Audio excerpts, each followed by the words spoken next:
Salut, c'est Maxime et bienvenue dans cette nouvelle vidéo. Aujourd'hui, on va voir comment lancer son premier business. Alors des idées de business, tout le monde en a. J'en entends tous les jours des nouvelles.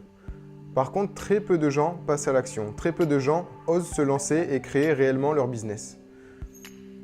Tout simplement parce que vu de l'extérieur, ça paraît très difficile. On dirait qu'il y a énormément de choses à gérer, qu'il faut passer énormément d'obstacles, mais le plus gros obstacle au final, ça se passe dans ta tête. C'est toi qui te poses tes propres obstacles et qui t'empêchent de lancer ton premier business.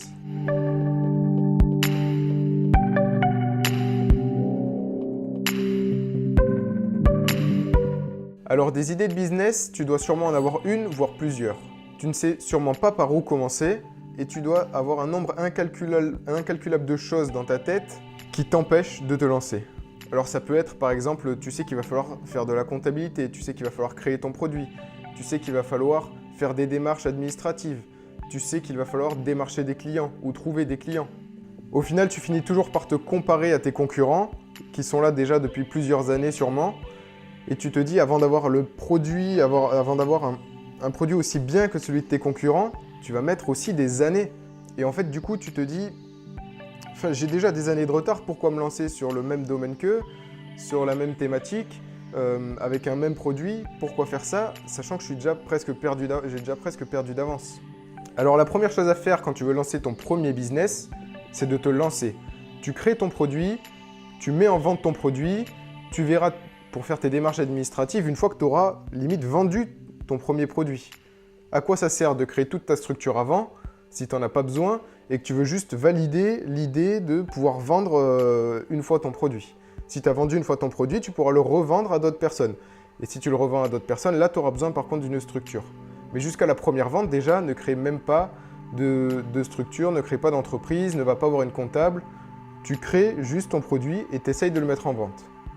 Ton but, ça va être de faire une première vente. Alors, il y a deux solutions pour créer un produit. Il y a la bonne et il y a la mauvaise. Imaginons que tu veuilles créer une voiture. Tu veux créer une voiture, tu vas te dire, ok, je vais créer une roue dans un premier temps. Ensuite, dans un second temps, je vais créer une seconde roue. Et ensuite, je vais créer la carrosserie. Et ensuite, je vais assembler le tout et ça va faire une voiture. Mais alors, ton premier produit, ça va être la roue. La roue toute seule, tu ne vas pas pouvoir la vendre. Tu vas avoir tes deux roues ensuite. Tes deux roues, tu ne vas pas pouvoir les vendre. Ensuite, tu auras ta carrosserie, tu ne vas pas pouvoir la vendre. Parce que toi, ce que tu veux, c'est vendre ta voiture complète. Et une fois que tu as fait tout ça, au bout de plusieurs années peut-être, tu auras ta voiture complète que tu pourras vendre, ton produit. Alors maintenant, je vais te proposer une autre solution. C'est que tu veux vendre quelque chose qui roule. Admettons, le but final, c'est peut-être la voiture. Dans un premier temps, tu vas créer un skate. Un skate, c'est la même chose. Tu as 4 roues, tu as une planche et puis ça roule. Ensuite, tu vends ton skate. Ensuite, une fois que tu as vendu ton skate, c'est une image, hein, bien sûr. Une fois que tu as vendu ton skate, tu as validé cette idée-là, tu vas dire « Ok, je vais passer à la vitesse supérieure, je vais créer une trottinette. » Alors, tu crées une trottinette, tu arrives à la vendre. « Ok, je passe à l'étape supérieure, je vais créer un vélo. » Tu crées un vélo, tu arrives à le vendre. Tu passes encore à l'étape supérieure, tu crées une moto. Tu arrives à le vendre. « Ok, dernière étape, je crée ma voiture. » Tu auras à chaque fois créé un produit minimum viable que tu vas pouvoir vendre.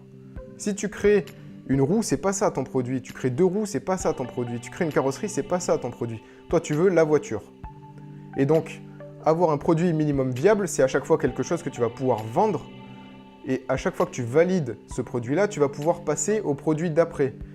Ce que j'essaye de t'expliquer là, c'est que tu pars d'un tout petit produit que tu vas améliorer au cours du temps pour arriver à ton produit final. Là, l'iPhone 10 qui est sorti l'année dernière, c'est pas le premier iPhone, c'est peut-être l'iPhone qui juge parfait à l'heure actuelle, mais ils n'ont pas commencé par l'iPhone 10, ils ont commencé par l'iPhone où tu pouvais même pas changer le fond d'écran de ton iPhone, il me semble, si je dis pas de bêtises. Ensuite, ils sont passés sur les iPhone 3GS, qui étaient avec une coque en plastique, avec un écran tout petit. Ensuite, ils sont passés sur un iPhone, je sais plus lequel c'était, l'iPhone 4, qui avait un écran Retina, qui avait un arrière en alu. Ensuite, l'iPhone 5 était plus grand, etc. Donc, ils sont pas allés directement sur le téléphone parfait, ils sont allés sur le téléphone basique, le smartphone basique à l'époque. Et ensuite, ils ont fait évoluer jusqu'à arriver à leur produit final. Et tous les ans, ils sortent un nouveau produit et c'est chaque fois leur produit parfait, etc. Bon, ça, c'est Apple. Donc voilà, ce que j'essaye de te faire comprendre, c'est de passer à l'action tout de suite. Tu crées ton produit minimum viable, tu essayes de le vendre et ensuite, tu pourras t'intéresser aux faux problèmes qui sont tous les papiers, la structure à créer, embaucher une comptable, etc. Ça, c'est des faux problèmes.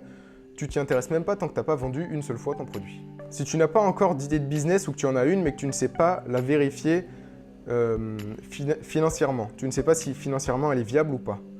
Ce que j'ai fait, c'est que je t'ai créé une formation gratuite qui a pour but de trouver une idée de business rentable et sans risque. Le but de cette formation, c'est qu'à la fin, tu aies une idée de business, que tu sois sûr qu'elle soit rentable, que tu puisses dégager des bénéfices avec et que tu puisses créer ta structure et lancer ton business et vivre de ton business. Donc si tu veux suivre cette formation, c'est une formation vidéo d'1 heure, je te mets le lien dans la description, tu auras juste à remplir ton nom et ton adresse mail et tu pourras télécharger la formation. Sur ce, je te dis à tout de suite dans la formation. C'était Maxime, à bientôt, ciao.